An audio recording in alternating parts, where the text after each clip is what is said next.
आज मिलनाची भाग 15. शिवकडून उमेशचा नंबर घेतल्यानंतर रिया उमेशला फोन करते. हॅलो उमेश, मी रिया बोलत आहे. मी तुझा नंबर काल शिवकडून घेतला होता. हो, शिवने सांगितलं होतं मला. काही काम होतं का? उमेशने विचारलं. नाही, असंच. त्या दिवशी तू पार्टीमधून लवकर गेला होतास आणि आपलं बोलणं पण झालं नव्हतं, त्यामुळे. रिया म्हणाली. हो, ते थोडंसं काम होतं, त्यामुळे निघून गेलो, उमेश म्हणाला. उमेश, आपण भेटू शकतो का? तू आता कुठे आहेस? रियाने विचारलं. आता तर नाही, आता मी हॉस्पिटलमध्ये आहे. नंतर भेटूयात, उमेश म्हणाला. Hospital? Are you okay? Riya म्हणाली. Yeah, I am okay, Umesh म्हणाला. तर मग हॉस्पिटलमध्ये काय करत आहेस? कुणी फॅमिली मेंबर आहे का? रिया म्हणाली. हो, काल माधुरीचा ॲक्सिडेंट झाला होता, उमेश म्हणाला. रिया परेशान झाली. ओ गॉड, तर मग आता उमेश माधुरीजवळ असेल. नाही नाही, मला पण तिथे जायला हवं, ती स्वतःशीच म्हणाली. आणि तिने उमेशला विचारलं, तू कोणत्या हॉस्पिटलमध्ये आहेस? सिटी हॉस्पिटल, उमेशने सांगितलं. व्हॉट अ कॉन्सिडंट, मी पण इथेच जवळ आहे. थांब, मी आलेच, तुझ्याशी पण भेटणं होईल आणि माधुरीला पण बघता येईल, रिया म्हणाली. ओके बाय, उमेश म्हणाला. इकडे प्रिया आणि सीमाताई हॉस्पिटलला पोहोचल्या होत्या. तुम्ही दोघीजण घरी जाऊन फ्रेश व्हा. मी आणि प्रिया तोपर्यंत इथे थांबतो. तुझे बाबा पण येतच आहेत, सीमाताई म्हणाल्या. हो भाई, आई बरोबर बोलत आहे. तू घरी जाऊन फ्रेश होऊन ये. तू आल्यानंतर मी पण फ्रेश व्हायला जाईल. त्यानंतर प्रियाला पण हॉस्टेलला सोडायचं आहे, मानस म्हणाला. नाही, मी आता इथेच राहणार आहे, प्रिया म्हणाली. मानस तिला इशारा करत म्हणाला.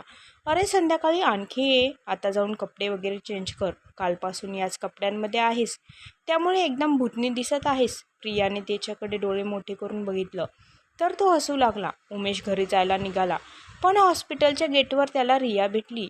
उमेशला बघून रिया त्याच्याजवळ आली आणि म्हणाली. हाय उमेश, आता माधुरी कशी आहे? ती ठीक तर आहे ना? हो, ती आता ठीक आहे, उमेश म्हणाला. चल, मी तुला तिची भेट घालून देतो. म्हणून तो रियाला घेऊन माधुरीच्या रूमकडे गेला. ते दोघे जेव्हा तिथे गेले तेव्हा मानस माधुरीला सूप पाजत होता. त्याच्यासोबतच तिला रागवत सुद्धा होता. माधुरी गुपचूप बसून त्याचं रागवणं ऐकत सूप पीत होती, जणू एखाद्या लहान मुलीसारखं. हे बघून सीमाताई आणि प्रिया हसत होत्या. आंटी, तुम्ही बघत आहात ना? थोड्या वेळ अगोदर मी सूप पाजत होते तर किती नखरे करत होत्या मॅडम, आणि आता मानस पाजत आहे तर गुपचूप पीत आहेत. It's not fair Madhuri, Priya म्हणाली. हो, मी बघत आहे, कारण माधुरीचा जीव आहे मानस मध्ये, तर मग ती त्याला कशाला परेशान करेल, सीमाताई म्हणाल्या. रियाने जेव्हा हे ऐकलं तेव्हा ती हसत उमेशला म्हणाली. वाव उमेश, माधुरी आणि मानस दोघे सोबत किती छान दिसत आहेस, आणि दोघांची बॉन्डिंग सुद्धा खूप छान वाटत आहे. असं वाटत आहे की आंटीसुद्धा माधुरीवर खूप प्रेम करतात. हो, दोघं लहानपणीपासूनच एकमेकांचे बेस्ट फ्रेंड आहेत, आणि फक्त आईच नाही तर घरातील सगळे मेंबर सुद्धा माधुरीवर खूप प्रेम करतात आणि तिला पसंत करतात. काय उमेश, तू पण ना? तुला या दोघांची बॉन्डिंग बेस्ट फ्रेंडपेक्षा जास्त नाही वाटत का? रियाने तिचा डाव खेळायला सुरुवात केली होती. हे ऐकून उमेश तिच्याकडे बघू लागला आणि म्हणाला. तू हे काय बोलत आहेस? I just want to say they are look like एक perfect couple make for each other, Riya म्हणाली. असं काहीच नाहीये, they are just best friend. चल आतमध्ये, उमेश म्हणाला. रियाला हे ऐकून चांगलं वाटलं नाही, पण स्वतःला शांत करत ती आतमध्ये आली. नमस्ते आंटी. हाय मानस. हाय माधुरी. तुझी तब्येत कशी आहे? तिने विचारलं. रियाला आलेलं बघून माधुरीला चांगलं वाटलं नाही, तरीसुद्धा ती थोडीशी हसली आणि म्हणाली. मी ठीक आहे. उमेश सीमाताईंना सांगू लागला. आई, ही रिया आहे. आम्ही सोबतच कॉलेजमध्ये शिकत होतो. जेव्हा हिने माधुरीबद्दल ऐकलं तेव्हा तिला भेटायला आली. ये ना बस, सीमाताई म्हणाल्या. रियाने थोड्याफार इकडच्या तिकडच्या गप्पा मारल्या आणि जायला निघाली. तेव्हा उमेश म्हणाला. चल, मी तुला सोडून येतो. त्याने गुपचूप माधुरीच्या चेहऱ्यावर नजर टाकली तेव्हा तिचा राग बघून तो थोडा हसला आणि स्वतःशीच म्हणाला. उमेश बेटा, तुझी मॅडम तर अजून रागवली आहे. आणि तो बाहेर निघून आला. उमेश जेव्हा घरून परत आला तेव्हा शिव पण तिथे आला होता. तो माधुरीला उमेशच्या हॉस्टेलमधल्या गोष्टी सांगत होता आणि त्या सर्व गोष्टी माधुरी आणि प्रिया मजा घेऊन ऐकत होत्या. उमेश शिवला डोळ्यांनी इशारा करत म्हणाला. आता बस कर ना भावा, आजच सगळी पोल खोलणार आहेस का? शिव बारीक चेहरा करून माधुरीकडे बघत म्हणाला. वहिनी, तू बघत आहेस ना, हा अशाच प्रकारे नेहमी माझं तोंड बंद करतो, मला काहीच बोलू देत नाही. हे ऐकून माधुरी म्हणाली, शिवभाऊजी तुम्ही सांगा ना, आम्हाला खूप मजा येत आहे. उमेश शिवकडे डोळे मोठे करून बघू लागला. तेव्हा माधुरी सीमाताईंच्या हात पकडत म्हणाली, आई तुम्ही बघा ना, उमेशजी आम्हाला घाबरवत आहे. हे ऐकून सीमाताई हसत उमेशला म्हणाल्या, माझ्या मुलींना उगाच धमकावू नकोस, तोपर्यंत मानस चहा घेऊन येतो. अरे भाई तू आलास, माधुरीला चहा प्यायचा होता, त्यामुळे तिच्यासाठी मी चहा आणायला गेलो होतो. तू डॉक्टर काकांना विचारलंस का? उमेश म्हणाला. आता चहासाठी डॉक्टर काकांना कशाला विचारायचं? माधुरी तोंड वाकडं करत म्हणाली, हो बाई मी सगळं विचारलं आहे. बरं तुम्ही सगळेजण बसा, मी घरी जाऊन येतो. आई तू पण घरी चल आणि आराम कर, मानस म्हणाला. त्यानंतर मानस प्रिया आणि सीमाताईंना घेऊन निघून गेला. शिव पण थोडा वेळ इकडच्या तिकडच्या गप्पा मारून निघून गेला. आता रूममध्ये माधुरी आणि उमेश दोघेच होते. माधुरी गप्प बसली होती. तेव्हा उमेशला समजलं की ती रागात आहे. त्यामुळे तो तिच्याकडे बघत म्हणाला, खूप वेळापासून बसून आहेस, आता थोडा आराम कर, मी इथेच तुझ्या जवळ बसतो. नाही मी ठीक आहे, थोड्या वेळाने झोपेल. माधुरी नाराजीच्या स्वरात म्हणाली, काय झालं, काही दुखत आहे का? उमेश म्हणाला. नाही. माधुरी म्हणाली. तर मग असा चेहरा का पाडून बसली आहेस? उमेश म्हणाला. काही नाही, असंच. माधुरी म्हणाली. पक्क ना? उमेश म्हणाला. हो पक्क. माधुरी म्हणाली. तर मग ठीक आहे. उमेश म्हणाला. ती छिपकली कशासाठी आली होती? माधुरीने विचारलं. हे ऐकून उमेश हसत म्हणाला, अगं तिचं नाव रिया आहे, छिपकली नाही. आणि ती तुलाच तर भेटायला आली होती. तिचं काहीही नाव असलं तरी ती तुम्हाला छिपकलीसारखे चिकटत होती. माधुरी म्हणाली. उमेश हसू लागला. हे बघून माधुरी म्हणाली, हसायचं बंद करा.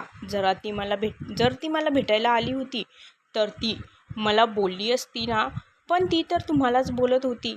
हा हा, जलन होत आहे. उमेश म्हणाला. मी कशाला तिच्यावर जळू? माधुरी म्हणाली. खरंच नाही ना? उमेश म्हणाला. हो खरंच नाही. माधुरी म्हणाली. ती मला संध्याकाळी कॉफीवर बोलवत आहे, तर मग मी संध्याकाळी जाऊ का? उमेश म्हणाला. तुम्ही खरंच जाणार आहात? ठीक आहे जा तुम्ही, पण मी तुमच्याशी बोलणार नाही. माधुरी तोंड फुगवत म्हणाली. तेव्हा उमेश हसू लागला. त्यामुळे माधुरी आणखीनच नाराज झाली. जा तुम्ही, आता तिच्यासोबतच बसून कॉफी प्या, आता माझ्याजवळ येऊ नका, मला काहीही झालं तरी येऊ नका, म्हणत ती रडू लागली. उमेशने पटकन तिच्या तोंडावर हात ठेवला. आता बोललीस ते बोललीस, यानंतर कधीच असं बोलू नकोस, म्हणत उमेशने तिला गच्च मिठी मारली. तुला माहीत नाही, मानसने मला फोनवर जेव्हा तुझ्याबद्दल सांगितलं तेव्हा माझा तर श्वासच थांबला होता. मला नाही माहीत की मी कशाप्रकारे इथपर्यंत पोहोचलो, आणि जोपर्यंत तुला शुद्ध आली नाही तोपर्यंत मी स्वतःला कसं सावरलं आहे ते मलाच माहीत. माधुरी मी तुझ्याशिवाय राहू शकत नाही. माझ्या जगण्याचं कारण आता तू झाली आहेस. माधुरीने पण तिच्या दोन्ही हातांनी उमेशला गच्च मिठी मारली आणि म्हणाली, तुम्ही माझ्यावर एवढं प्रेम करता? यापेक्षा सुद्धा जास्त. उमेश म्हणाला. तुम्ही मला तुमच्यापासून कधी दूर तर करणार नाही ना? माधुरीने विचारलं. कधीच नाही. तुझ्यापासून दूर होऊन मी कसं जगू शकेल? उमेश म्हणाला. मी पण तुमच्याशिवाय राहू शकत नाही. माधुरीने पहिल्यांदाच तिची फिलिंग उमेशला सांगितली होती. हे ऐकून उमेश खूप खुश झाला आणि तिच्या माथ्यावर किस केली. माधुरी डोळे बंद करत म्हणाली, पुन्हा एकदा. तेव्हा उमेश हसला. 4 वेळेस? माधुरी म्हणाली. नाही 5 वेळेस. उमेश म्हणाला. माधुरी डोळे मोठे करत म्हणाली. कधी? जेव्हा तू बेशुद्ध होतीस. उमेश म्हणाला. काय? पण कसं? माधुरी म्हणाली. हे असं म्हणत उमेशने पुन्हा एकदा किस केलं. माधुरी लाजली. तेवढ्यात डॉक्टर आतमध्ये आले. ते माधुरीला चेक करू लागले. त्याच वेळेस उमेशला एक कॉल आला, त्यामुळे तो बाहेर निघून गेला. आता कसं वाटत आहे बाळा? डॉक्टरांनी विचारलं. आता मी ठीक आहे काका. माधुरी म्हणाली. मानस तर कालपासून खूप रडत होता. रडून रडून त्याची खूप वाईट अवस्था झाली होती. त्यानेच तुला ब्लड दिलं आहे, डॉक्टर म्हणाले. हो उमेशजी सांगत होते. माधुरी म्हणाली. मानसला तुझ्याबद्दल आणि त्याच्याबद्दल माहीत आहे का? डॉक्टरांनी विचारलं. नाही काका. माधुरी म्हणाली. आणि उमेशला? डॉक्टर म्हणाले. कदाचित नाही. मी आईला सांगितलं होतं, पण त्या म्हणाल्या याची काहीच गरज नाही. माधुरीने सांगितलं. पण तुझी काय इच्छा आहे? डॉक्टरांनी परत विचारलं. काका माझी अशी इच्छा आहे की उमेशजींना माझ्याबद्दल आणि मानसच्या नात्याबद्दल समजायला पाहिजे. संधी मिळताच मी त्यांना सांगेल. माधुरी म्हणाली. तोपर्यंत उमेश पण तिथे आला होता. त्याला बघून माधुरी गप्प बसली. काका सगळं काही ठीक तर आहे ना? आम्ही माधुरीला घरी कधीपर्यंत घेऊन जाऊ शकतो? उमेशने विचारलं. हो सगळं ठीक आहे, आणि संध्याकाळी तिला डिस्चार्ज देण्यात येईल. फक्त 1 आठवड्यापर्यंत तिच्या पायावर भार पाडता कामा नये. डॉक्टर म्हणाले. ठीक आहे काका. मी ते सांभाळून घेईल, उमेश म्हणाला. हे ऐकून डॉक्टर खुश होत म्हणाले, उमेश, माधुरीबद्दल तुझी काळजी घेत आहेस हे बघून मला खूप आनंद झाला. अशाच प्रकारे तिची काळजी घेत राहा. उमेशने हो म्हणून मान हलवली. त्यानंतर डॉक्टर बाहेर निघून गेले. उमेश माधुरीजवळ बसत तिचा हात हातात घेतला आणि म्हणाला, मिसेस पाटील, मग आता घरी जायचं आहे की परत हॉस्टेलला जायचं आहे? हे ऐकून माधुरीने लाजत उमेशच्या खांद्यावर डोकं ठेवलं आणि म्हणाली, तुमची मर्जी. उमेश खुश होत म्हणाला, ठीक आहे, पण आता आराम कर. काही खाणार आहेस का? माधुरीने नकार दिला. तेव्हा उमेशने तिला हळूच झोपवलं. संध्याकाळी उमेश आणि मानस दोघेही माधुरीचा डिस्चार्ज करून तिला घरी घेऊन आले. घरासमोर गाडी थांबताच उमेश गाडीतून बाहेर उतरला आणि माधुरीला उचलून घेतलं आणि आतमध्ये घेऊन जाऊ लागला. तेव्हा मानस म्हणाला, 1 मिनिट भाई. त्यानंतर त्याने त्या दोघांची एक फोटो काढली. त्यानंतर त्याने तिघांची एक सेल्फी काढली आणि पळत आतमध्ये गेला. उमेश आणि माधुरीला काही समजलं नाही. तेव्हा माधुरी म्हणाली, आता याला काय झालं? मला पण माहीत नाही. बरं, ते जाऊ दे, आपण आतमध्ये जाऊया, उमेश म्हणाला आणि माधुरीला घेऊन आतमध्ये जाऊ लागला. समोर दारात सीमाताई, दामोदरराव आणि मानसचे सगळे मित्र दारात त्या दोघांचे स्वागत करण्यासाठी उभे होते. त्या सगळ्यांच्या समोर उमेशने माधुरीला उचलून घेतल्यामुळे माधुरी लाजत होती. सगळ्यांनी थोडा वेळ मस्ती केली आणि त्यानंतर आपापल्या घरी निघून गेले. मानस पण प्रियाला घेऊन हॉस्टेलवर सोडायला निघून गेला. सगळेजण गेल्यानंतर सीमाताईंनी उमेशला माधुरीला घेऊन रूममध्ये जायला सांगितलं. तेव्हा माधुरी म्हणाली, आई, मला थोड्या वेळ खालीच राहू द्या ना. जेवण केल्यानंतर मी वरती जाईल. 2 दिवस हॉस्पिटलमध्ये बेडवर झोपून मी बोर झाले आहे. आता नाही, आता तू वरती जाऊन आराम कर. खूप वेळापासून तू बसली आहेस, थकली असशील. मी तुझं जेवण पण वरतीच पाठवून देते. म्हणत सीमाताईंनी तिच्या डोक्यावरून हात फिरवला आणि किचनमध्ये निघून गेल्या. उमेशने माधुरीला उचलून घेतलं आणि वरती घेऊन गेला. तो वरती माधुरीला त्याच्या रूममध्ये घेऊन जाऊ लागला. तेव्हा माधुरीने त्याला थांबवलं. उमेशने इशाऱ्याने विचारलं, का?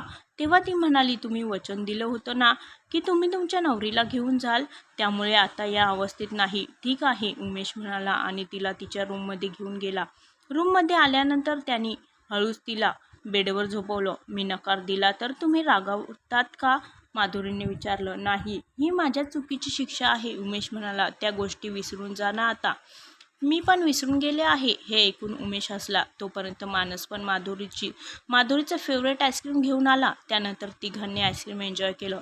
त्यानंतर मानस त्याच्या रूममध्ये निघून गेला. उमेश पण जाऊ लागला. तेव्हा माधुरीने त्याचा हात पकडला आणि म्हणाली, थोडा वेळ माझ्या जवळ बसा ना. उमेश तिथेच बेडवर बसला आणि तिच्या केसातून हात फिरवू लागला. औषधाच्या परिणामामुळे माधुरी त्याचा हात धरून झोपी गेली. थोड्या वेळानंतर उमेशने जेव्हा तिला झोपलेलं बघितलं तेव्हा त्याने हळूच त्याचा हात सोडवण्याचा प्रयत्न केला, पण माधुरीने झोपेतसुद्धा खूप गच्च त्याचा हात पकडला होता. हे बघून उमेश हसला आणि हळूच तिच्या माथ्यावर किस केलं. मिसेस माधुरी, हे 6व्यांदा आहे. यावेळेस तू काउंट केलं नाही, त्यामुळे तुझ्या बदल्यात मी काउंट केलं, म्हणत तो हसला आणि तिच्या बाजूला झोपून गेला. सकाळी जेव्हा माधुरीला जाग आली तेव्हा तिने बघितलं की उमेश तिच्या बाजूला झोपला आहे. अगोदर तर तिला जरा विचित्र वाटलं. त्यानंतर तिला आठवलं की कशाप्रकारे ती रात्री उमेशचा हात धरून झोपी गेली होती.